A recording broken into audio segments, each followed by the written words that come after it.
This video is sponsored by Terrell Hutton, who makes the invisible investable. Today on Resource Talks, we're doing something different, but kind of the same, though it is a little bit different this time, actually. I'm kicking off a new series that I might change the name, so let me know if you know of a better name, but I'm going to call it Jurisdiction Battles for now. And the idea of Jurisdiction Battle is to hear about 3 or 4 different places, jurisdictions for mineral exploration, development, or mining. It's either going to be places that are unknown, nobody's talking about them out there, or they are known, but they're just misunderstood by the market, either being overrated or underrated. Today, specifically, I've got Kazakhstan, Namibia, Oregon, and Quebec represented respectively by Arras Minerals, Ongoy Minerals, Provenance Gold, and Maple Gold Mines. Now, all 4 of these companies have been on the barbecue before. So again, this video is not intended as a company interview. It's meant to better understand the jurisdiction in which they operate in specifically. And of course, your standard disclaimers apply here. These companies have paid for video production. I own shares of a few of them, so specifically Arras Minerals and Ongoy Minerals. And all the other stuff, whatever's on your screen right now, please pause the video, read it if you don't like losing money. The framework I'm using for looking into these jurisdictions is the PESTLE framework. This is a strategic analytical tool, or so at least Google tells me. It's really meant to evaluate external macro environments which in exploration development has one of the highest impacts on the final outcome, right? So it's something to evaluate the jurisdiction by.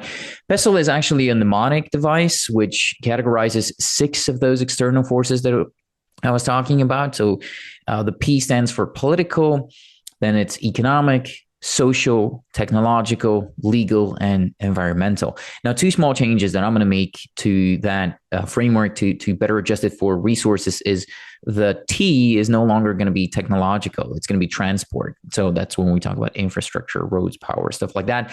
And then the last E, so the second E, it's not going to be only environment. It'll actually be geological environment.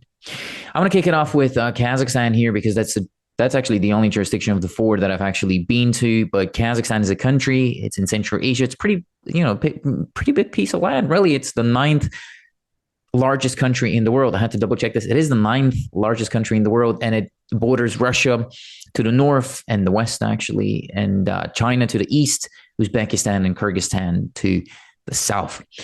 To tell me more about it, I've got Darren Klinck. He's the president and director of Arras Minerals. And Darren, I'll kick it off with the first letter of that mnemonic device acronym, whatever you want to call it.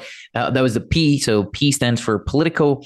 Talk to me about the political situation in Kazakhstan. Who calls the shots there, and what's the reality on the ground for an exploration company like yourself? Yeah, from a political perspective, I think it was one of the things that Tim Barry and I both kind of stood out for us, having both of us spent most of our careers in other parts of the world, a lot of it emerging markets as well. And I can speak from past experiences myself, sitting down in meetings in other jurisdictions, often with senior ministers, senior bureaucrats, even vice presidents of countries, and you're trying to negotiate, you're working through, really trying to understand as to what's being said on the other side of the table. Is that really going to happen?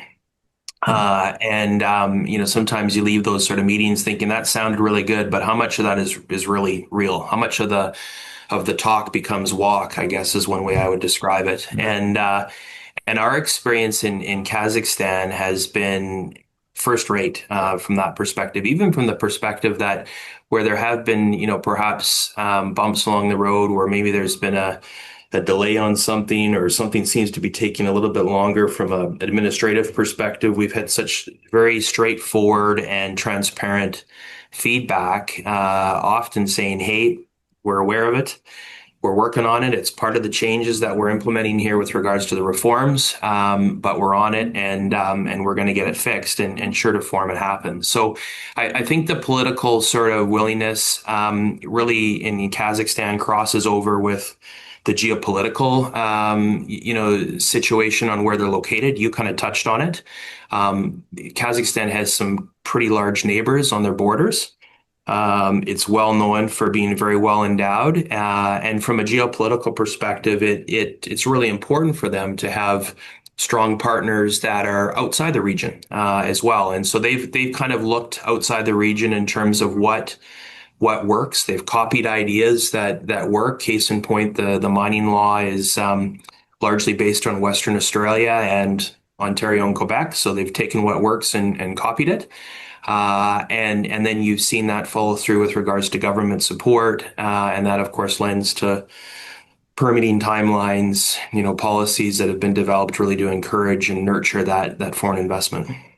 Well, Darren, I will be back to you in a minute here. Maybe you'll continue on, but we just have to take a short little jump from Kazakhstan to Namibia, which is obviously in Africa, specifically in southwestern Africa. It's bordering South Africa to the south, Angola and Zambia to the north, Botswana to the east, and the Atlantic Ocean to the west. It's also one of the most sparsely populated countries in Africa, though it is one of the larger ones there. There's only 3 million people living on a land or a land mass approximately twice the size of Spain, which, by the way, Spain does about 50 million people living in it. Carl June, he's the president and co-founder of Arras Minerals, will be talking to me more about Namibia. Carl, same question for you really is what I got for Darren. What's the reality of the political situation in Namibia right now? So, I mean, I'm a Namibian. I've grown up here. It's a fantastic jurisdiction. Political wise, we've got one ruling party called SWAPO, who effectively took control in 1990 when Namibia became independent. So it's actually quite a young country, became independent from South Africa. SWAPO's been doing a very good job. There's always things that can be done better, but we've had a really stable and friendly environment for the last 35 years and since independence. So there is opposition that's starting to come to the table, which is a good thing. It's always good, that there's some political opposition. At the moment, we don't really see much change coming. I mean, there has been some things in the mineral exploration and mining space in the last couple of months that has come up where there's some talk of 51% local ownership. I think it's really been misunderstood to a large degree. It was some words said by previous ministers. But Namibia, from a political standpoint, we always say they tend to say the wrong thing but do the right thing.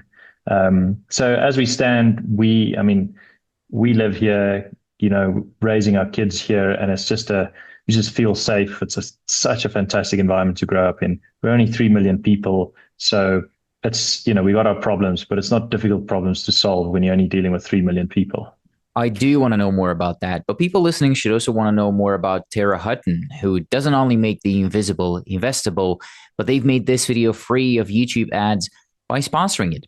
Terra Hutton is built for the people who are tired of going through boring PowerPoint decks and geological jargon when they're analyzing mining companies. It's a digital platform where the data, the story, and the context sit together so mining investors can use visuals to understand the why without needing a geology degree or a week off work. And if you're on the company side, it's a great way to present your project like a serious operator with everything investors keep asking for in one place. Contact them at terrahutton.io. Right, and that is actually a good point. Save that thought for later, Carl, because and I'll be back to you obviously, but we'll use it for the next letter in a few minutes. But before we get into that, we'll make another big jump, really all across the globe, all the way up to Oregon, which is obviously the state in the United States. It's in the northwestern U.S. Specifically, it's the 9th largest state in the country. It's actually bigger than the whole of the UK, and it borders Washington to the north, California and Nevada to the south, and Idaho to the east. There's two people that were going to be talking to me about it. Andy Benstow, he's the ex-sheriff of Malheur, and I hope I'm pronouncing that correctly, Malheur County and in Oregon, and he's now the managing director of Bentz Solutions, as well as an advisor to Provenance Gold. He's going to be telling me more about it. And Andy, given that you spent over 15 years of your career essentially in law enforcement, a lot of these things will fall very close to home for you, especially the first part, which is, again, the piece or the political situation. Talk to me about the political reality on the ground in Oregon, specifically for mining companies.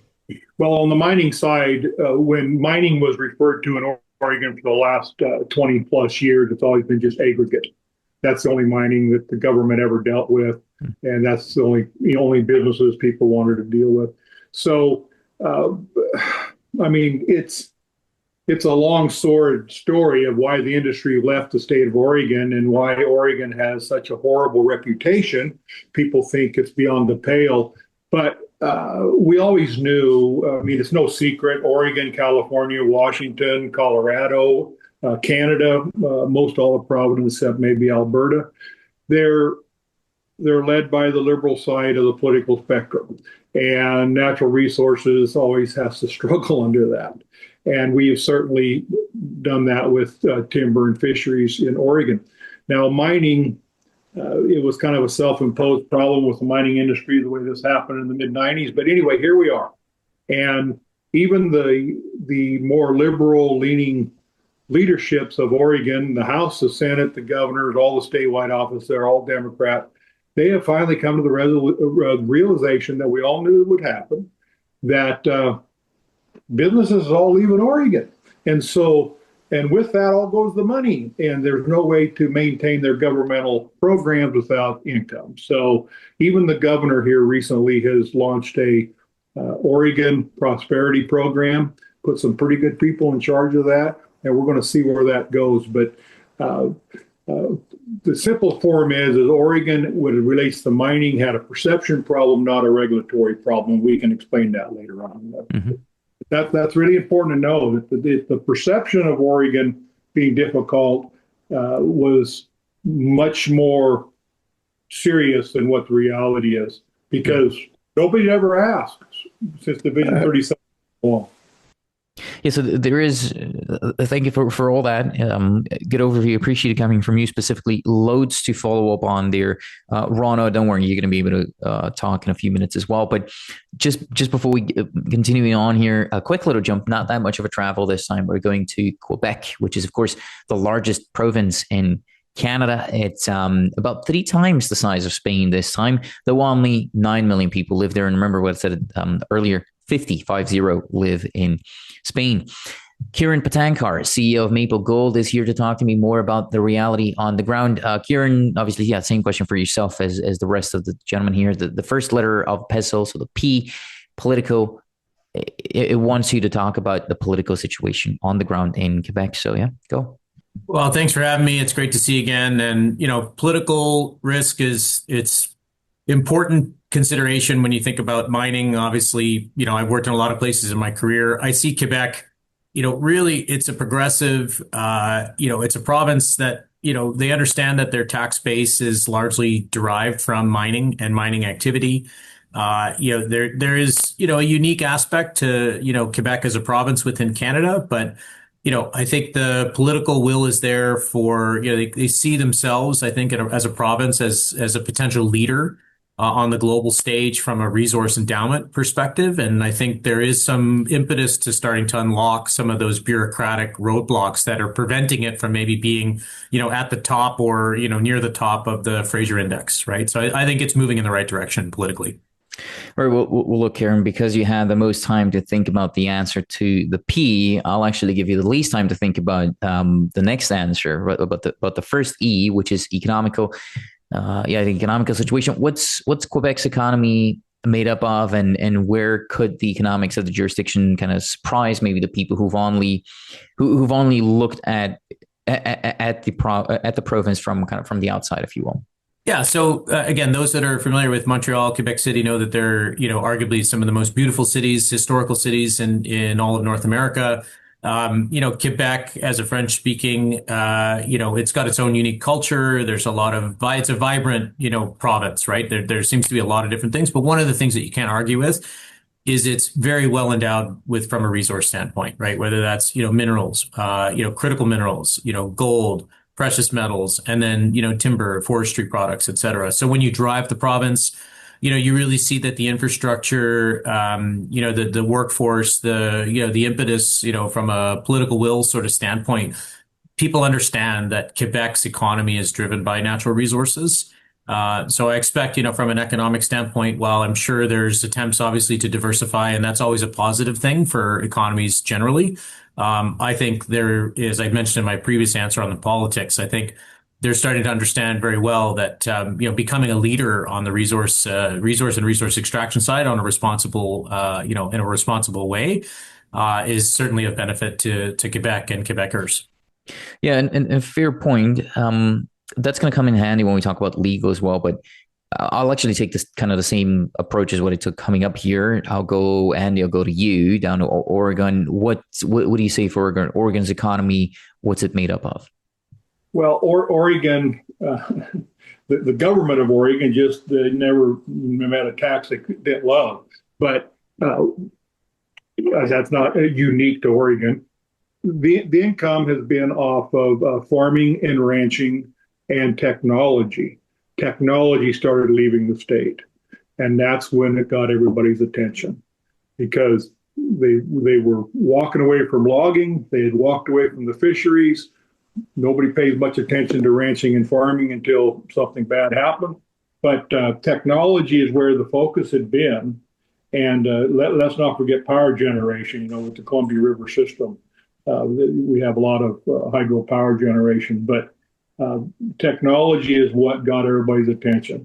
And that has been in decline. People have been moving. And so now people want to look at everything in more of a holistic view and get businesses back into Oregon. Right. Yeah. So we went from Quebec, Oregon. The way we came up here was Namibia. So Carl, on to you down in Namibia, which is it's actually where you live. You're a Namibian native. How do you guys generate the GDP down there? Yeah, so I mean, firstly, the Namibian dollar is pegged to the South African rand, so that actually gives us a very sort of, in an African context, stable currency. From an economic point of view, being here and feeling it, it's almost like, there's a bit of a perfect storm brewing in Namibia from an economic point of view. A couple of years back, they discovered offshore oil. That's now developed into what are real big offshore oil reserves. All the major players are here: Shell, Total, Chevron. Many of those are facing FIDs in the next couple of months.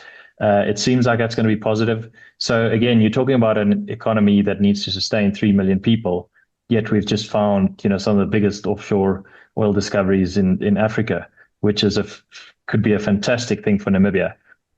The good thing about Namibian economy is it's actually quite well diversified. So, I mean, mining is about 15% of the GDP, but it's not just mining that's going well. I mean, we're the third largest uranium producer in the world. Uranium's doing well. So all of those mines have really come back online and are doing well. We've got a big fishing industry, which is doing great. Tourism has really gone through the roof. Pre-COVID, then slumped. COVID now is really back.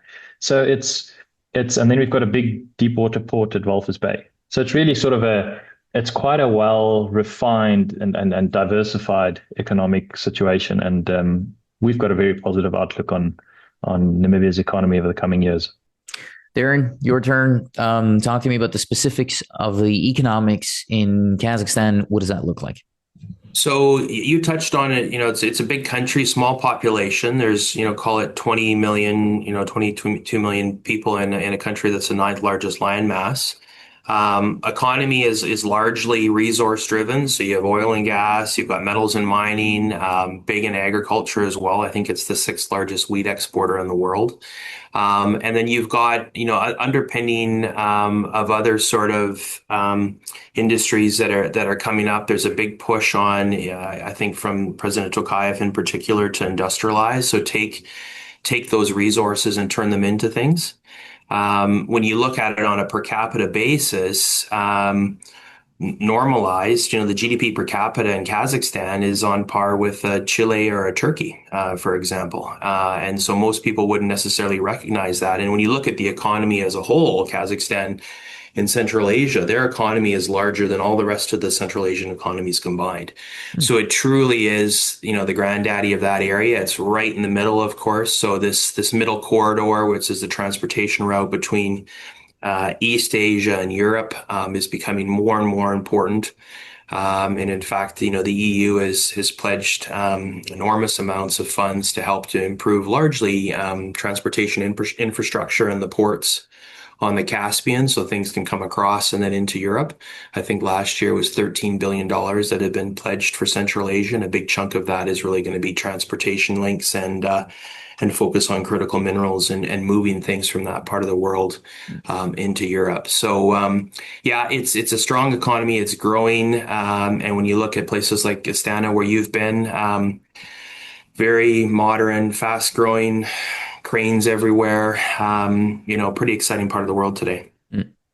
Well, keep that thought there, and it might again come in handy for the legal situation. I know a lot about what we're talking about here today is going to be about permitting, and that's what we'll talk about permitting when we get to the legal situation.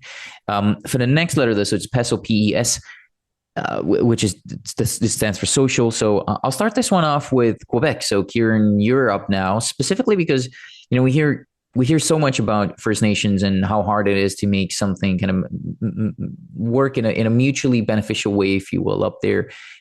Canada is a lot in the news about that. So talk to me about the social situation of Quebec. How are you dealing with it specifically? Yeah, well, Maple Gold and certainly me as a leader at Maple Gold, like we pride ourselves on, aspiring to, best in class relations with Indigenous and local communities. I took over, I have a sustainable development background, right? I worked in hydrogeology, I was an environmental engineer. I do believe, I have a fundamental core belief that mining is not just about pulling resources out of the ground. It's about, using those to the benefit of society. And so, what we find with our partners in Quebec, they're very sophisticated. There's a lot of mining activity there, so you're not starting from square one. We have a partnership with Agnico Eagle. They're a leading not only mining company, but they're Indigenous and First Nations. They're a leader in terms of their business and how they interact with the First Nations communities. So, our principal First Nation is the Abitibi-Winni.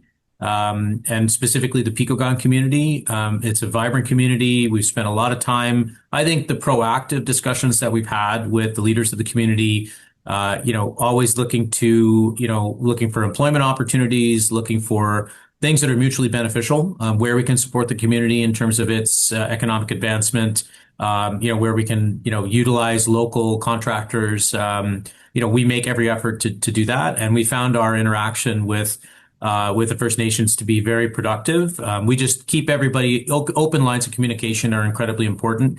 And as we continue to advance the project, I suspect we're going to really ramp up all of our engagement. I found the ATI process as well to be very good because it does bring the First Nations into our planning. But as I said, we don't just look at them when we need something. I think we try to go and be a little bit more proactive and really make them sort of a partner on the project. Is there something you can tell me about timelines there as well? Because that's the big thing we hear about Canada is 25 years from discovery to production. What would that look like for you? Well, listen, I think timelines, are in lockstep with just how difficult it is to actually take a project from exploration all the way through to production, right? I mean, there's multiple de-risking phases in terms of finding the ounces, de-risking the ounces, getting it through permitting, getting it through community consultation, and then ultimately, construction, lots of risks and pitfalls. And that's why they have the Lassonde curve, right? So I think we've talked about this in the past that Canada, amongst the places that I've worked, Nevada, Mexico, all these things, obviously administrations come and go, political will, can change. But I think, the permitting timelines in Canada have been arguably longer than perhaps they should be. And it's because I think that there has been, just generally across the country, across the world, economies are evolving, right? So I think there's a shift away from the things that made economies strong in the first place, which in Canada's case was resources. And saying, okay, we're going to be more of a service provider like the US, for example. Well, I think play to your strengths. I think the opportunity really for Canada to improve its permitting timelines, I think it's certainly being expressed by the Carney government. That they're trying to streamline processes while still making them, environmentally and socially responsible. It's green shoots. We're starting to see early signs that that's taking fruit. I think these, permitting is like a tanker ship, right? It doesn't turn quickly, but I think that the general trend is that we're starting to see some improvements in overall timelines for permitting.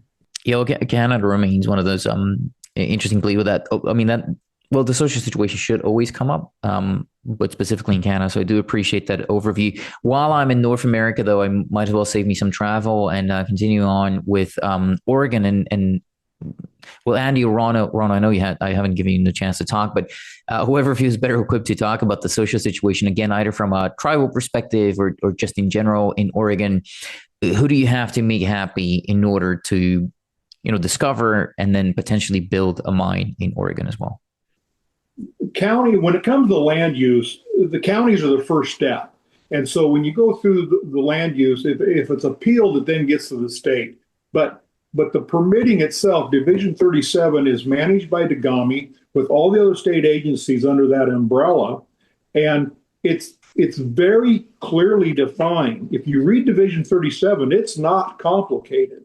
What has been complicated in the recent history in Oregon related to Division 37 implementation is that the complete lack of knowledge of the use of that. It had never been used. So nobody in a state agency had ever spent any time figuring out how they are going to implement it. So that's up to this point been the problem. Well, we only are talking about one organization that's been going through this process. And so, as I said, it requires patience here on the beginning. Now, every time this is worked through, it's going to become faster. Counties, remember, in Oregon, you have really three different areas. You have the Portland metro area, which is certainly liberal. You have the Central Valley, which is kind of a mix. And then you have all the rest of the state. And we're all rural, natural resource based, conservative minded people that just get up every day and go to work. And I mean, so we're in Eastern Oregon, we're very, very used to being ignored by the rest of the state. So you're going to have support everywhere you work in Oregon when it comes to mining. There's always some red flags. If you're sitting around with a piece of property next to one of the wild and scenic rivers that they have designated, you're going to have a problem. Other than that, if it's in a wilderness area, you're going to have a problem. But other than that, it's no more difficult than any place else. Mm. And the BLM, no matter where you are. Yeah, again, happy to talk about these jurisdictions that are obviously everybody knows Oregon, but not as well known when it comes down to mining. So that's always an interesting point. Darren, I believe it's actually quite a bit different for you as to how that works in Kazakhstan because of just how large and also not very densely populated the country is and how empty the region specifically is where you're in. So that's in the northeast of Kazakhstan. So yeah, talk to me about the social situation over where you are specifically. So nowhere in the world have I worked where I've gone and visited the National Museum and found a section in that National Museum talking about mining and the importance of mining to the economy and the history of the country. But you see that in Kazakhstan. And it's a great museum if any of your viewers ever get a chance to go and visit it in Astana. I think that, part and parcel is probably the big takeaway for me there. It's part of, society. I mean, natural resources, I think, are looked at as something that you can leverage, that you can turn into things and make the country and make the people stronger and have a higher quality of life. So it's not so much a debate in a lot of parts of the world, and particularly in Latin America, with the history of at least from my experience, 500 years ago when the Spanish arrived, that was a lot of the things that were taken out by the Spanish were, the gold and the silver and the resources, and that's left for generation after generation in some corners. That sort of stigma of somebody coming and taking something. And it's not like that in Kazakhstan. It's viewed as really a tool, I think, to better the country, better the people, create more opportunities. And so in particular, where we're located, 3 hours from the capital city, talk to anybody in Kazakhstan and say you're based in Ekibastuz, and the first thing they say is like, oh, that's the mining area of the country, right? Because you've got, one of the largest coal mines in the world. The head is 13 kilometers long. You've got operating copper mines. You've got gold mines, past producing gold and copper mines, all over the place. And it's a great part of the world to be there because, again, it's fairly flat, not big populations, and not densely populated, and you've got the infrastructure that's come in really going back to the 1960s in order to move the product out. So yeah, it's a pretty unique part of the world, and easy to operate in for sure. Well, talking about densely populated, Carl, will actually go back to you and Namibia again. Pretty big part of it is a desert, actually. So again, not that many people. So who do you have to deal with from a social perspective? So Namibia being rural and again being very sort of sparsely populated, most of our projects actually fall within either communal farmlands, and so the nearest town is a couple of kilometers away, and that's also generally quite a small settlement. And then some of our other projects actually fall within commercial farmlands. So it's just the typical of stakeholder engagements, keeping transparency, keeping the population informed, the nearby population. And so it's from a social point of view, we've been very well received wherever we've operated because a lot of these smaller towns have been abandoned to some degree, haven't had much economical input in the last, decade or whatever.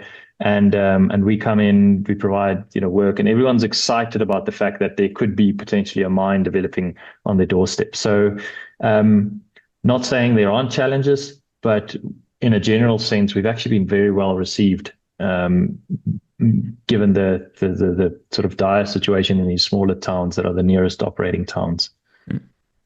What is the indigenous situation there, or tribal situation, groups that might not necessarily be pro-mining? How do you deal with that? So the traditional groups are, again, are actually, they need economical uplift. So they're quite pro-mining. What we do have is in certain portions, though we're not in the nature reserves, we've got, free roaming elephants and rhinos, etc., in particular our northwestern project. And so we have to, from onset, make sure that we work alongside some of these NGO groups, and we've been well received by them as well, with us approaching them rather than the other way around, making sure we're, environmentally, we operate in an environmentally sensitive way and make sure that we, actually contribute to the environment uplift for these wild roaming animals. Well, I'm actually kind of rushing to talk about the next letter here. As I mentioned, though, gentlemen, at the beginning, the next letter, so it's a T, that typically stands for technology, though I'm going to adjust that to transport because I want you all to talk to me about the infrastructure in your jurisdiction. So we're talking about everything, though. So roads, rail, ports, power lines, pipelines, water, obviously, and everything else you'd need to kind of run a mining operation, if you will. And then, Carl, you're first. You've had to wait so far. So what's the infrastructure in Namibia looking like right now? Yeah, so Namibia being under South Africa's rule for the most part of the 20th century, there was a big infrastructure development.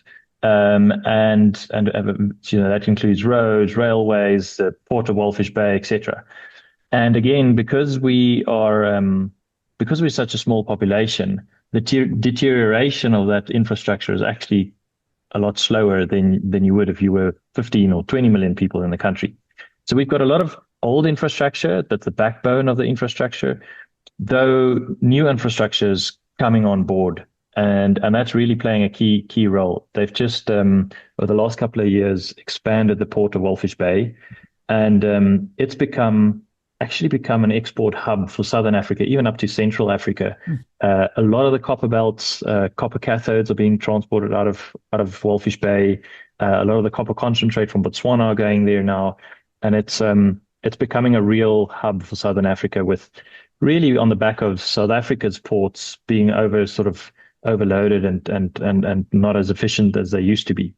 So from an infrastructure point of view, that's fantastic. Our roads are always, roads are being upgraded. So, being just a citizen in the country, we are actually quite, pleased with the way infrastructure is going, and we actually see a positive outlook on it with oil and gas coming online, and hopefully some of that being plowed back into the infrastructure. With a big part of the country being desert, though, I'd imagine water is a challenge. What is the water situation? Water is always a challenge. We can't shy away from that.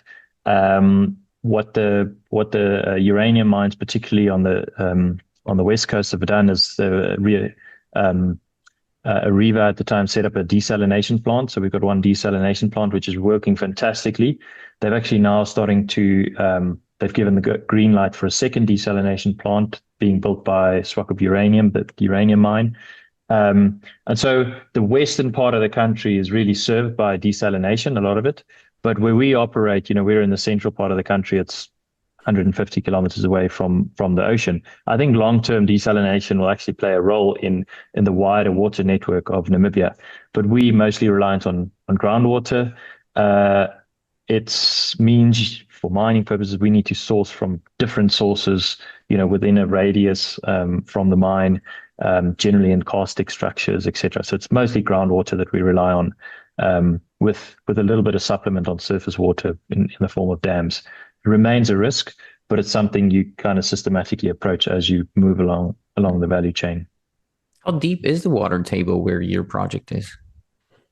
Generally, we see water at around 100 to 150 meters deep.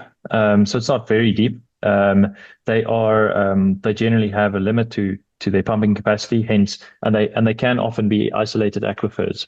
Hence, we would, as it is with Orsino and the Twin Hill project, they did a fantastic job in identifying multiple aquifers within a 20-kilometer radius, and then pumping from these separate aquifers that are effectively isolated aquifers.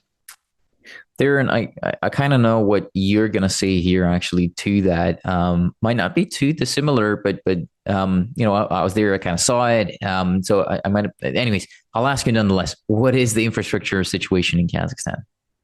So, and it is an important one, because you've got a big country in Kazakhstan, as we talked about, right? Ninth biggest country in the world. The oil and gas is on the western side primarily, near the Caspian. And so, where we're located, we're kind of, more on the eastern side. It's probably a, 3-hour plane ride to get between, 3.5 hours. So, big country. But yeah, going back to my, the earlier point, because we're in an area that is, already has operating mines and has now for more than 60 years. So the fifth largest coal mine in the world that operated, I guess that started in 1954 and still has a 100-year reserve behind it. So you've got the heavy rail, you've got some of the, believe it or not, highest voltage power lines in the world that are there, because you've got power generation there that supplies, I think, about 75% of the power needed for Kazakhstan, and that is thermal coal, but that is also now something that the Kazakh government is transitioning. They're transitioning to gas because, of course, they produce a lot of gas in the western part of the country. So you're seeing pipelines that are moving gas then to different parts of Kazakhstan and beyond. And last year, furthermore, actually, they passed a resolution referendum, in fact, to move towards nuclear power. So infrastructure is really good. You're not having to deal with mountains. You're not at 5,000 meters above sea level and worrying about altitude sickness and hyperbaric chambers. You're 250 meters above sea level. You've got a 4-lane paved highway, 3 hours from the capital city. And the only bends in it really are to go around past producing open pits. So it's pretty flat and easy to get around to. Talk to me maybe a little bit more about water here specifically as well, Darren. Where would water come from for these operations, and what are the water rights situation? So I mean, it obviously would vary depending upon, where you are in different parts of Kazakhstan. So I can't comment, again, more broadly. A lot of the copper operations historically have been down and around Lake Balkhash, which is to the south. Where we are, you've got the Bushkal copper mine, you've got coal mines, other sort of copper gold VMS type projects, which I think you visited when you were there as well. And so it's really a combination from rivers, but also underground aquifers primarily. So there has been some hydrologic studies done over the years, and in that area, in fact, what you see not too dissimilar from Canada, in fact, where you get snow cover and moisture in the wintertime, that melts. You'll see a lot of lakes that are relatively shallow that are around that entire area. In fact, if you look at a Google map, you'll see lots of lakes that are around in the area when all the snow melts in the spring. And then the whole sort of process repeats itself again in the wintertime when the snow comes back. So that's likely how water for any sort of additional mines that are developed in that part of the world would come about. Do you happen to know how deep the water table is there? It's not incredibly deep. I don't know offhand specifically. I mean, obviously you've got a pretty deep, pit at the coal mine right adjacent to Ekibastuz. But as I said, I mean, you've got plenty of shallow lakes that hold water all year round. And so, I mean, you've got water. It's not like you're looking for some sort of deep aquifer that's 1,000 meters down. It would be relatively shallow and near surface. Yes, well, having been there, having seen it all, it was impressive. I don't think I ever thought about infrastructure. I don't think many people do, but having seen everything was well, definitely happy to have seen it. Glad you explained it that way. Less so obvious, I think, for Oregon and Quebec. So curious to see what you guys have to say over in North America. Andy, or again, Rana, why don't you guys go first? Well, Oregon, up until very recently, has been known for tremendous roads. We have really good state highways, really good freeways. We have Interstate 84, we have Interstate 5, Highway 101, 97, 95, 93. All of these different arterial, and they have been in really, really good shape, and they do a really good job. That has gone off the rails a little bit because of the way they were funding things. Again, that is another problem that the Democrats have finally realized. Oh man, we got to do something different here because just building bike paths and crossings at intersections that have no sidewalks really isn't making a lot of sense. So we have all the natural gas lines in. We have fairly good rail systems. We don't have rural or localized rail systems, but we have the UPs and the old Burlingtons and all those kind of things. So, and we also have tugboat systems on the Columbia River. That's quite an inland system. And then we have all of our major airports. So transportation is good here locally in Eastern Oregon, where Rano happens to be working. We have not only great rail service, we have a reload center being built as we speak right now here between Nissa and Ontario, and we have really good highways. So that's kind of the transportation, and we're in good shape. If I can add on the very local level to our project and project area, we also have good transportation, road access, and we actually have a better location for development than most of the Nevada mines when they started, or other places around the world even. So the transportation is a strong plus in this case. The location is excellent for development. No people, no major hurdles, no rivers, all of that. And I think the transportation is a very strong positive for this project. What is the water situation in the eastern part of the state? Go ahead, Andy. It's a desert to begin with. Yeah, we're in the high desert. You might refer to us in this part in Malheur County for sure. We are the same. The south end of our county is in the Great Basin.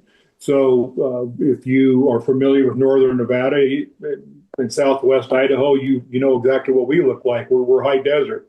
We have major rivers here.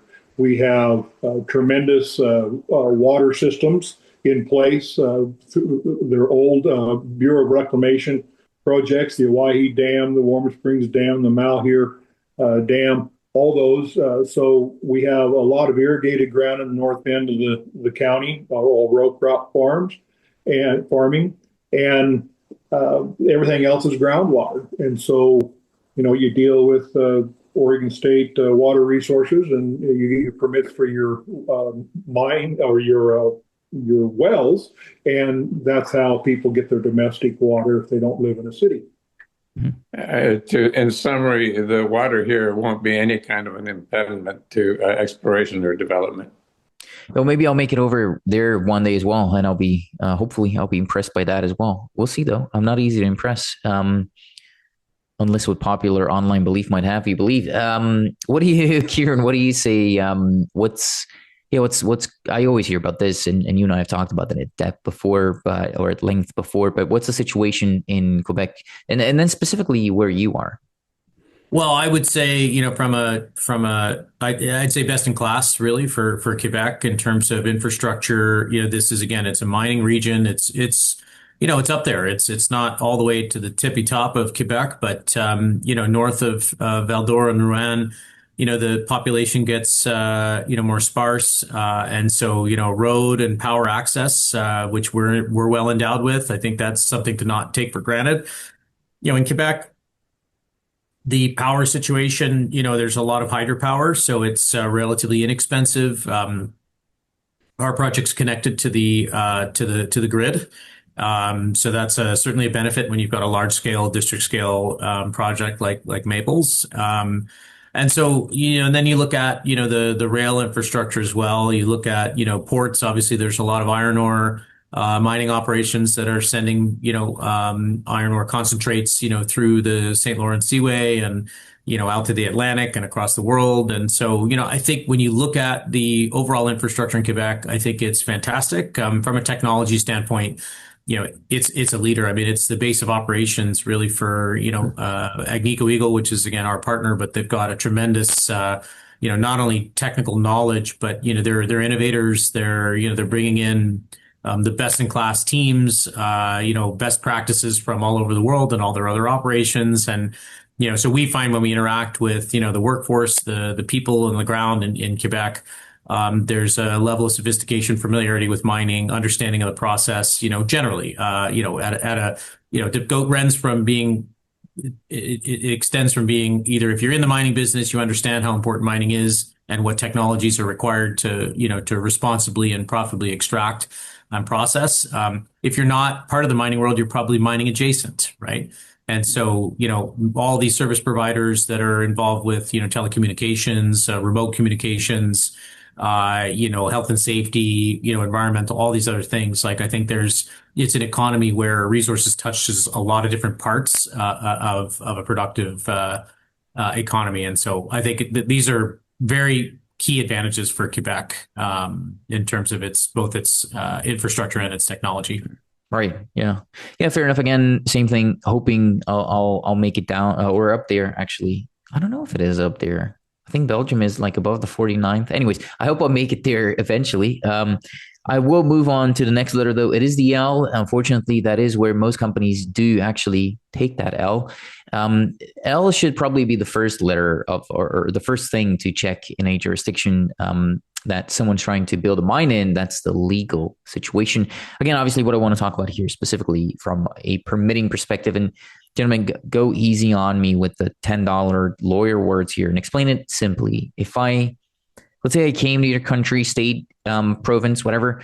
I saw a good piece of ground that I wanted to, sink a drill hole in, did some geophysics and all that. And then let's assume I make an economically mineable discovery. I know we're making a lot of assumptions. Most companies will never, but from the moment of my idea to go and explore there. So before I've even drilled it, how long could it take me before I'm actually mining? So pulling ore out of the ground there. And Kieran, you're up first again because you went last time. But we always hear about this time frame for Canada. Like people say, it's 20 years, it's 25 years from Canada. Canada is too complicated. What is the case for Quebec specifically? How long would it take for you? How long could it take? Yeah, listen, I mean, the timelines, people always think these timelines are long, but mining has never been a quick flip or a quick turnaround, right? Like these are long life, large capital intensive sort of projects that, I know the commodity prices are things that are out of our control. They go up and they go down, but you got to plan for, for example, 20 or 10 or 15 or 20, 30 year mine life. When you think about legal, to the L in your acronym, I mean, legal title is very important, right? Without that title to a property, you can, you're a bit like Venezuela. I'm not to compare jurisdictions, but I worked in a banking setting where, we had companies that were discovering millions of ounces of gold only for, a change in government, the Chavistas to basically turn around and nationalize projects, leaving it to the arbitration courts to kind of settle, right, after billions of dollars spent in the ground. I mean, one of the key core things with Quebec and Canada generally is stable rule of law, right? It's very clear. It's very well articulated. It's an efficient system. You stake ground for exploration. You have requirements to spend a minimum amount of assessment level work. So you can't just stake ground, hold on to it forever. You need to continually work the ground. Otherwise, you have to either pay money or you have to drop the claim. Those amounts go up the longer you hold it. So it provides an incentive to really do good work, find it or give it back. And so, you take something through to the point where you define a resource and then, you do some economic studies, et cetera. When you apply for your extraction permits, that's where you get into that longer timeline because it involves more, surface rights acquisitions, consultation with indigenous communities, with local groups, environmental impact studies, et cetera, all of which I'm certainly familiar with from earlier in my career. But, Maple, we're approaching that phase. I think we still got some exploration ahead of us. But, one of the things that I do know is when you come onto the property, when you make the turn off the Highway 109 onto Maple's ground, we're not worried that there's going to be somebody standing there, armed, trying to block our passage, right? And, that's one of the things that I'm an American. I'm also a Canadian. Proud both, citizen of both countries. But there is stability, which I find in the gold market. A lot of the early low-hanging fruit gold projects, the higher grade. That's a lot of that's been mined already, right? So capital is sort of looking at projects that are in farther jurisdictions that are farther afield, and Quebec is one of those where there's still a lot of ounces to find, but there's incredible stability and rule of law. That's interesting, actually, because and that's going to be a nice segue, Carl, into your jurisdiction, because Namibia is in quite a different situation. Because although you guys obviously you do have a lot of you do have mineral deposits. There's uranium mining there, I believe. There's also not that many government employees. Again, just not that many people overall. So, talking about that, Carl, what's the permitting situation? What are the permitting timelines in Namibia right now? Yeah, okay, maybe let's break that down to, well, firstly, we've got a very good licensing system. You can get big land packages up to 100,000 hectares. It can be 100% foreign owned. In the legal framework, there's been, like I said, some talk on 51% ownership. We're not taking that serious. So you can own 100% of your license.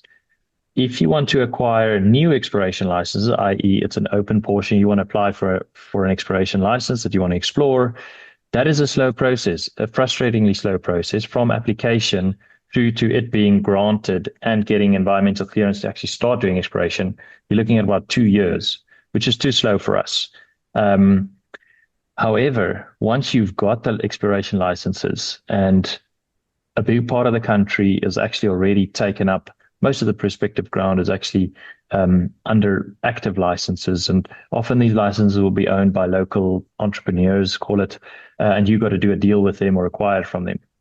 So if you have active licenses, I guess one of the good case studies to look at is Osino Resources. From the discovery hole, which was drilled end of 2018, arguably the beginning of 2029, to drilling it out to 3 million ounces, getting it permitted, fully permitted, licensed, and sold in 2024. That's 6 years, which is that's really quick. So de-risked, and then construction started in 2025, and there'll be first pour in 2027. But from first discovery hole to actual first pour, that's about 8 years, which is really good turnaround time. So, yeah. Do you need to have special relationships within the government to make stuff happen? And I suppose knowing people always helps. But what is that for you specifically? I wouldn't call it special relationships. You need to understand the process. You need to understand which of the box to tick and which box takes longer than the other. So you preempt that. One thing, just getting back to legal, our legislation doesn't have specific local ownership content in it. Effectively, foreigners can own 100% of mining licenses, though we have seen over the last years that when it gets to mining license, granting of mining license, they would put in requirements of about 5% local content. Now, we've actually started preempting some of that, where Namibia has actually got a very sophisticated private and institutional investor base. So you would have maybe seen Arras Minerals listed on Namibian Stock Exchange last week. And all of that is quite strategic in the sense that these Namibians want to participate financially in their resources. And that gives us local content, gives us local ownership. So without giving away freebies, we're actually, as part of our raises, we're including Namibians in these, financially to invest in Ongwe, preempting some of these local content requirements.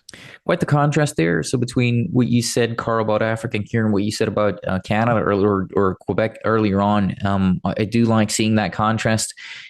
I can contrast that even more, or maybe with Oregon, because Oregon is actually one of those jurisdictions that, as you mentioned earlier, Andy, doesn't really have all that much recent experience with mining. And when you talk to someone about Oregon, I've asked Rano before, like, what's the biggest criticism? That always comes up. I mean, it's kind of like, good luck permitting type of thing. So what would permitting a mine look like in today's Oregon? When you have a piece of property that is yours and you want to begin your explorations, you get your permits for exploration through, if it's on BLM ground. The vast majority of Malheur County is BLM. We don't deal with Forest Service here. We only have a couple sections of Forest Service land in 10,000 square miles. So we're a BLM play here. Get your permits from the Vail District Office right here. And you apply and get your permits through Dagami. And that's where a really good team comes into place that knows what's going on in Oregon, because you need to schedule your stuff between what's the timeline from Dagami in Oregon and what's the timeline for BLM, because they don't necessarily match up. One's always going to be faster than the other. So you just plan on your scheduling that way. When it comes time you want to look at developing a mine, you are then going to begin the process with Dagami under Division 37, because the two have been combined, whether it's chemical processing or otherwise. And you're going to go through your baseline studies, and that's going to be at least 4 seasons, because a lot of the studies require the 4 seasons. And we definitely have 4 different seasons here. So once you agree upon the methodologies of what's going to be measured, you're going to have about 22 separate items categories to go measure. And so that's a year by the time you get your studies done. And then depending on if the companies have gotten everything done on their part, which is, what's the operation going to look like? How's it going to be done? Is your geochemistry work all done and all that? And so you go through what they call a technical review team. It's TRT, with representatives from all the different agencies that are going to require a permit. And you begin those meetings with them, and you turn in all your documentation and your planning and your research on each one of those items, and those pass through the TRT and are approved there or asked for adjustments. Then they go to the policy committee, the PCC, and that is the agency heads of all those departments and the county and everybody else. And when all of that is done, then you apply for a consolidated permit. You make your application for consolidated permit. When DGAMI and the TRT accepts those, again, this is all laid out in Division 37 very clearly. When that is accepted, they issue you a letter. The timeline begins on the agencies, and they are required to begin to write permits. And they start in permits, and then you move from a draft permits to your final permits, and you go into operation. But again, the speed of that is going to depend on what your team is. Who are your consultants? Who are your team members within the company? What have you that can see down the road and know which ones are going to take what amount of time? That is the key, because again, you can't. So if you're in Nevada or someplace that the agencies deal with this industry, that's all they've done all their professional career. They already know what all the timing is. We aren't there yet in Oregon as state agencies. They don't know their own task quite yet. And it's a challenge. But again, it's easy to get mad. But when somebody's been working in a job for 15 years and their life expectancy, I mean, their retirement is at 30 years, you can't expect them to know what's going on after 15 years when nobody's ever asked the question. Mm-hmm. And for the practical side on our permitting on drilling right now, it's taking anywhere from 2 weeks to a month with a BLM, and from DGAMI 2 to 3 months. So the total time from firing the gun until we can drill is 2 to 3 months. Mm. And that's actually pretty good. I compare that to any other state, and we're right in the ballpark. And we can, again, go back to kind of contrasting and hearing about something different, or maybe it's not at all that different. But Darren, that's an interesting answer for you to follow up on, because Kazakhstan recently, well, it's almost 10 years ago now. We shouldn't say this, but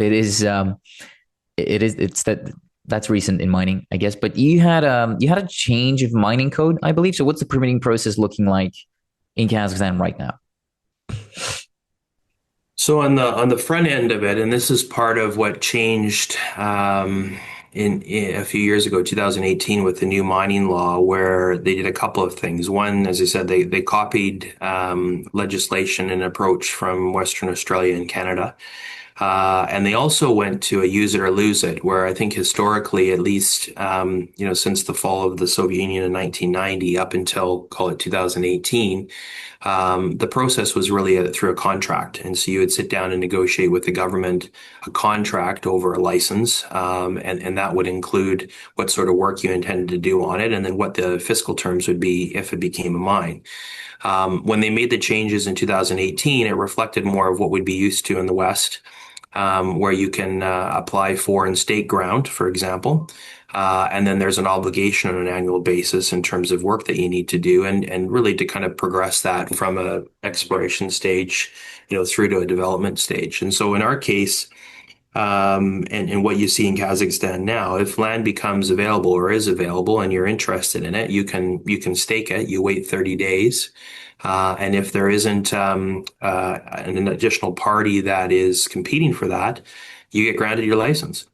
And then the follow on for that is to apply for your drilling permit, and like, similar to that process, it's a 30 to 60 day period.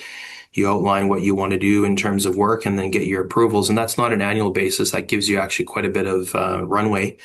And your exploration licenses are a 6-year exploration license, and then you can renew for 5 years. And then at that point, you need to put together an economic sort of study of some sort to show that the asset's advancing. And then you would apply to transition into a mining license, which still allows you to continue to do development work.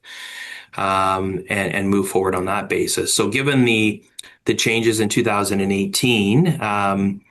I don't believe there's been anything that's actually transitioned yet. So that's whatever 7 years ago from an exploration to a development permit. But the process is fairly straightforward. I mean, I think, yes, there's an EIA that needs to be included, but you don't have the same sort of, shall we say, layers of bureaucracy that often we find in other parts, competing parties, competing levels of government, special interest groups, that sort of thing. Like it's kind of, it's laid out. You follow the process.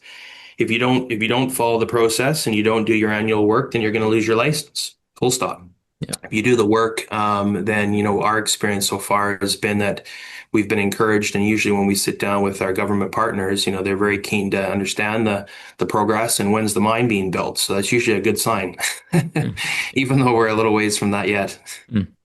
Yeah, again, I'm happy we did it that way, that we were doing it. I am learning new things, and I hope people watching and listening will as well. That was a very good answer there. And we're almost there with going through the PESO framework. I don't know which one of you to take this one first, because it's the second E in PESO, which stands for environment. And again, I'm specifically interested in the geological environment of the jurisdiction you've all chosen, and in particular, I want to know why that environment is fitting for your type of deposit. So age of the rocks, structural controls, all the other words that would make me, seem smarter than I really am, all the other stuff that you'd be looking for. So, Rana, why don't we go with you? You can go ahead first. I think you've spoken the least. So go ahead. What is the geologic environment in Oregon? Okay. Well, first of all, Oregon historically, this part of Eastern Oregon historically, were centers of lots and lots of gold mining activity. When, as Andy pointed out, Oregon got the bad reputation, it dropped off everybody's radar, including mine. I'm an Oregon registered engineering geologist, and I never would have thought to look in Oregon until one of the Dogami. By the way, if people don't know it, Dogami is the state agency, geological organization that governs the mining industry in this state. Anyway, he told me to get into Eastern Oregon. The rules were changing. As Andy has mentioned, they have changed and are continuing to improve. So what we have out there now is a gold system that is just, I don't know how else to say it, but it blows me out of the water here on how extensive it appears to be. Our information from historic work on this project back in the 1980s and 90s defined a non-compliant resource in one part of our property of just under 2 million ounces. That's a great beginning and size for a major deposit discovery. What we have done now with our drilling is that we have started confirming that original resource. We have found gold stepping out into a much bigger landscape. We've expanded our claim blocks to accommodate that. And the economics potentially of this project are impressive. I don't know how else to say it, because we've defined the geology now in a broad zone that crosses our property. And in that zone, there is mineralization associated with diorites and their host rocks that is also impressive. What I really love about the economics of this project are two factors. One, that the grades on this project are better than the world average normally for open pits. Normal open pit mines have an average grade of about 0.5 gram. Now, with the new price of gold, they're going even significantly lower than 0.5 gram. The historic estimates on our property were 0.7 gram, and our drilling and testing has the potential to show much higher grades in locations that are significant in total volume of gold, even multi-gram. So that's the impressive part. The other part is that studies that I'll back up. One of the norms that you live with as a geologist is you have the oxide zone, which is easily treated by several methods. It's where the oxides have broken down the sulfides that contain the gold, liberated the gold, and you can get good gold recoveries. The sulfides normally have to be treated by various methods to liberate the gold. What's been remarkable, both in historic mining in our El Dorado East property and on testing in our El Dorado West property, is that we're getting really good recoveries in the sulfides. And the reason that's happening is that the gold came in very late into the system. We've even seen where gold is coating the earlier sulfides, and the historic records talk of more than half the gold being free milling, which means that you're breaking out the gold as free gold. So the economics, both on recovery and grade, are phenomenal. The other thing I like about this project on the economic side is that you normally are dealing with significant ratios of waste rock to production rock. And what we have here is the bulk of the material in the areas that we're looking at right now would go to the ore bin rather than to the waste rock piles. So all factors considered, it starts at surface, it has great strip ratios, it has great metallurgy, and the grades are phenomenal compared to an average open pit mine. Mm-hmm. I have no worries about this being an very economic project. I can actually, lots of things to follow up on there, actually, Rano, and I know we have also in previous conversations. So I'm going to kind of jump through the jurisdictions right now. Carl, you're up next. What are you looking for in Namibia? Why is that the right spot to be looking for it in the first place? Yeah, so Namibia's got a very mature industry in diamonds, mostly alluvial and offshore diamonds. That's been, 100 years in the making. Some of the world's best diamonds. We're the third biggest uranium producer. Fantastic jurisdiction for those, but it's very mature industries. For us, the real new frontier in greenfields exploration potential is really in what we call the Damara orogenic belt, which is the gold belt of Namibia. And so, a handful of operators have really tried in the last decade, including Oryx, which sold to B2Gold, Osino Resources sold to Sanjin, We Are Gold, Australian listed, now developing the Kokosep deposit. Really almost unprecedented greenfield success and multi-million ounce deposits. So we think there's lots more to be found in the gold space. They're hiding somewhat in plain sight, but they're greenfields. You have to go out there, do the groundwork to find them, and that's what Ongwe is doing. We really see that is the next big thing in new discoveries in Namibia is gold. From a geological age perspective, Namibia has some of the oldest rocks out there. What is that? What are the implications of that? The age of the rocks? Yeah, so interestingly, so we do have some of the oldest rocks in the world, and those of you that may follow the Corex copper story, knowing that the high porphyry, some of the oldest porphyries in the world, big copper porphyry deposit. Though the rocks that we operate in, where we do gold exploration, which is a Damara orogeny, is actually somewhat younger than most of the gold deposits in the world when you look at the Archean greenstone belts like you find in Canada and Australia.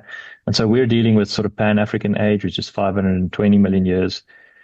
The significance of that means that these deposits formed and are pretty much in situ as they were 500 million years ago. They haven't been reworked as much and hence are not as complicated as some of these older deposits may be.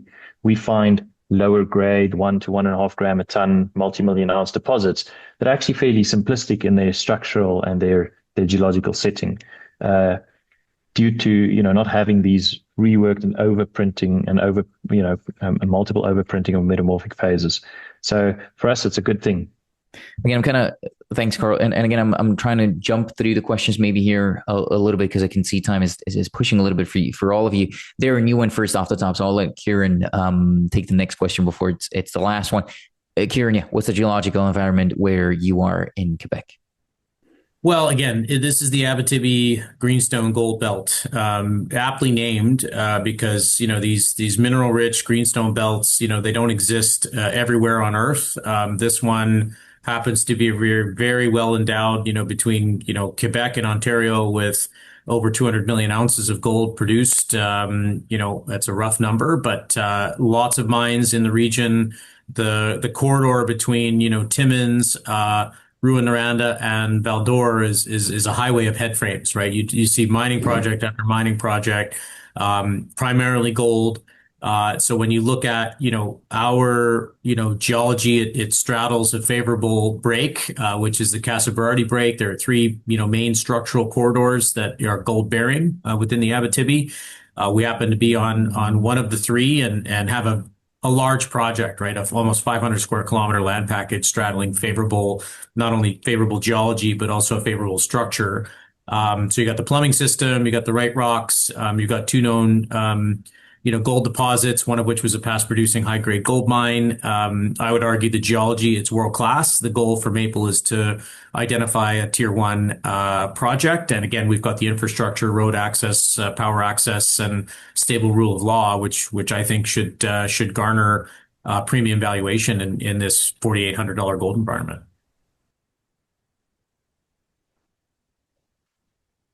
Last but definitely not least, is Kieran. You're gonna have to say something, so don't drop off the meeting yet. Nobody drop off the meeting yet. By the way, but last but not least, Kazakhstan. Darren, what are you looking for in Kazakhstan? Why is Kazakhstan the right geological setting for what you're looking for?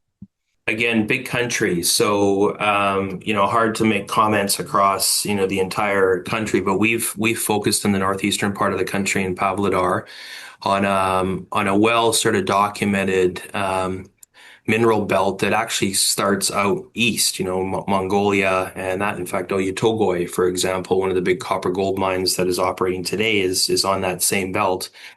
What I think differentiates and has created the opportunity in Kazakhstan is with the fall of the Soviet Union, in 1990, up until, call it 2018, as I referred to before, there really wasn't a lot of modern exploration that occurred in Kazakhstan. There was obviously lots of operating mines that have operated for decades in many cases.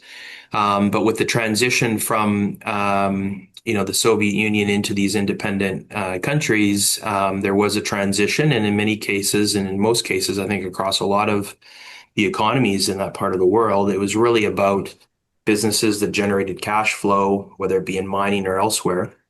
And so the whole premise of investing in exploration was a cost center and not really a priority in many cases. And that was something that I think President Tokayev had identified. And in fact, you see that in his national addresses, that there hadn't been really much for major discoveries in the mineral space for decades. And so that was really the catalyst to make the changes, to look at what worked around the world, effectively copy things like the Western Australian Mining Code. And so for us, when we had that as really the foundational piece, an area that you knew was productive because you had operating mines. You have one of the lowest cost copper mines in the world at Boshakal on this belt. And at a time when all of a sudden you've got the new sort of legislation that now allows you to come in and not necessarily have to sit down and try and negotiate a contract with the government or with potentially a party that's been sitting on it for 20 years and not really doing anything. But we've got now the ability where these licenses become available and you can come and stake them. It's a much fairer platform to start from. And so it's a little bit of the right place at the right time, I think. We've obviously seen every year now more and more interest from Western companies. A lot of the majors are now in the country, largely looking for base metals, critical minerals. And so for us, the geologic overprint, where you've got a productive belt, you've got really a lack of exploration that's been done over the last 25 to 30 years, and you've got a foundational piece, and from a perspective of legislation and policy that you can work within, that's transparent, that's clear, and a government partner that's like your biggest sort of cheerleader.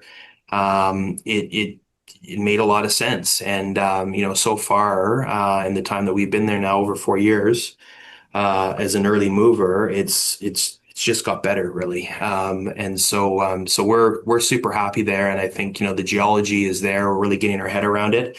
And this year is going to be a big year for us for sure. Okay, so we still have a couple of minutes. I understand you guys like where you operate in. You kind of have to be out there and promote the jurisdiction. I understand that part as well. Nothing's ever perfect though. So what are kind of the biggest risks or challenges of operating where you guys are operating? We'll just go kind of one by one as we went before. Darren, you can continue on. So Darren, Carl, and then we'll do Andy, Rano, you guys, and then we'll go to Quebec. Darren, again, you're up first. What is risks and challenges in Kazakhstan? Talk to me about that. Well, the geology at the end of the day, I mean, what did Mother Nature put there? You and I both don't know that. It's our job now to try and find it, and I think we're getting there. Every hole, every piece of data helps us in that regard. We don't have a lot to go on because in that part of the world there's not rocks that stick out of the ground. You're dealing with 5 to 30 meters of cover, and so you're having to deal with geophysics and soils, and then start to drill and then see what's underneath there. So you're not getting much of a head start. I think from a perspective for other groups looking in. I think a lot of these sort of jurisdictions are the same. We've had a great experience, but I mean, one of our, I think, competitive advantages is, Tim Berry, our CEO and my partner in this, is based in Almaty, right? Most of our team is in Kazakhstan. And so our ability to move quickly, our ability to understand, there is bureaucracy there. There's no doubt about it. And the bureaucracy and the requirements for filing, mineral reports, for example, are different than what they'd be anywhere else. And so having a strong team on the ground, which we're fortunate to have, all largely Kazakhs, and it's been great. I mean, we've got such a great team to help us with that. It makes a big difference. So I think trying to manage that sort of thing, remote control from Toronto or Sydney or London, would be a harder ask. And so that's definitely a competitive advantage for us as well. And I think the reason we've been able to kind of get in and move as quick as we have and developed a really strong reputation, with our government partners for getting on with things and advancing our license package for sure. Or another quick one. Again, Carl, as I said, Europe, risks and challenges in Namibia. I guess, mentioning all these positive economic sort of, this, call it perfect storm that's brewing. Sometimes it's not always a good thing getting all these positives in one go. So I guess there's one of the concerns is that there's so much positive happening that that the government starts overestimating their their share of the pot when all of these industries actually operate independently and need good political frameworks to operate under, good tax regimes, etc. So I guess what I'm saying is too much of a good thing, and maybe they start thinking that they need too big a slice of the pie when in fact this pie can be shared amongst everyone, particularly again because we're only 3 million people. Rano, what about yourself or Andy, whoever feels more comfortable taking this? Go ahead. Risks and challenges in Oregon. Oh, well, actually, what I'm focused on mostly right now is we had a slight delay in this year's drill permitting because we had to do 2 raptor surveys, and we used helicopters to find out if there were any raptor nests that could be found within 3 miles of our property. There were none, thank goodness. But anyway, what I'm focused on now is getting that drilling underway, which I think is going to be starting up in June, and focusing on not only infilling and expanding this resource in El Dorado West, but tackling El Dorado East for the first time. And that the reason I like El Dorado East, we picked up what is historically, I think, the most geologically gifted part of Eastern Oregon. That Mormon Basin portion of that was plastered historically as many as 4 times. And historic data from reliable sources like the Geological Survey show that in the ground that we picked up, there is, for instance, an early target of ours that's called Sunday Hill. And what they found and was confirmed again, non-compliantly by drilling by a company called Capri Resources in the 1980s is a zone that averages 23 grams across a bulk tonnage open-ended target, starting very shallow, that was open-ended in their drilling, never followed up on. And if you do that kind of a resource, 150,000 ounces right there, open-ended at 23 grams, we have an incredibly economic portion of the system. And what I really like about this is that the two areas that we focused on in El Dorado West have those same features, not at that grade, but up to multi-gram in places. So I'm not really kept up very much about anything but timelines. I want to get this thing moving faster and expanding faster. Here's what keeps me up at night, and it's not necessarily Oregon. It is, as I referenced it earlier. Your team has to be focused and very, very organized because of the lack of knowledge. There's nobody in an agency can kind of make up for something you missed. You can't miss anything. So you just have to have a team that is organized, looking way out there, planning for every hiccup that may come along. If you do that, you're not going to be frustrated. If you don't do that, you're going to get very, very frustrated. And I spent a lot of time on the phones with people doing other things in exploration and trying to get drill permits and water permits and stuff. They're very, very frustrated. But it's almost always because they didn't quite look out far enough and realize that, if you're going to have drillers at a certain time of the year, you better back that thing up. Any place is that way, but it's more pronounced in Oregon just simply because the agencies just don't have the familiarity with the industry, what's going on with the seasons, and it doesn't do you any good to get a permit to go do something when you got 4 feet of snow and mud underneath it. That's not going to do you any good. But just those simple little housekeeping things. If people come here and they're squared away and they've got things in place that they need done, I think Ronald can attest to that. I don't think you're going to have that big of a problem. Last but not least, I feel like I've said that before. Last but not least, Kieran, you're up. Risks and challenges of operating in Quebec. Yeah, I think we talked about this, alluded to it earlier, is number one, I'm not from the province. And so, the French language is a very important thing, making sure that we are respectful of the fact that Quebec is a unique culture, and making sure that we are always meeting the community and meeting, the regulatory environment and everything. That's good partnership is always based on mutual understanding, right? And so, listen, I studied French when I was in high school. I'm boning up on my French language, as rapidly as I possibly can. But I think it's really about having empathy, understanding, what's going on, because there's going to be, as we advance the project, there's going to be more community meetings, right? There's going to be more interaction with the regulators, with people that are in the political sphere.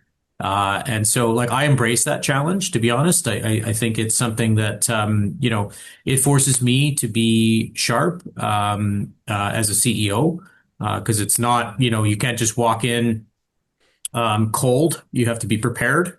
You have to do the right work. You have to have the right advisors. We've got a board, for example, half our board is Francophone and based in province.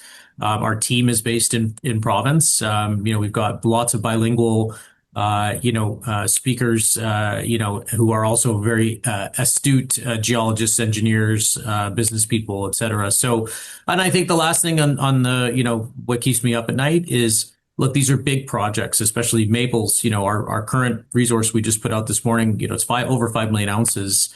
It's going to get more attention, which means you got more scrutiny, which means you need to hold yourself to an even higher standard as you move forward, because certainly the community will. And, we treat everyone with respect, but we expect that the pathway to, if we do the right things, that there should be a path to eventually seeing this become a profitable mine. Some of those things on the political and regulatory side, we don't control, similar to the gold price, right? So, if the winds blow in the opposite direction, you could be sitting on a 5 million ounce project that gets stuck in the mud because people are debating issues in Parliament, and I don't think that would be productive. But I think it doesn't seem to me that it's going that way. But that would be a risk and a concern for me, that all of a sudden the winds shift in the other direction, and it goes anti-mining, right? I think that would be a real missed opportunity. All right, well, gentlemen, this is thanks, Kieran, and thanks everybody. Really, it's been a lengthy overview. I'm sure you're all very much looking forward to not having to look at my face here anymore. So I'm going to let you get to your actual day jobs. And for people listening, whatever I'm forgetting to ask here, I'm sure there's loads and loads and loads. This is the first one. Please let me know what I'm forgetting, and I'll add it to the list of questions for the next jurisdiction battle, or whatever you think the name of this series is going to be, which it should be in a few weeks. Hopefully, I can round up a couple of companies and get that done. Thanks for watching. And again, gentlemen, thank you all for being here. Hopefully speak to you again soon.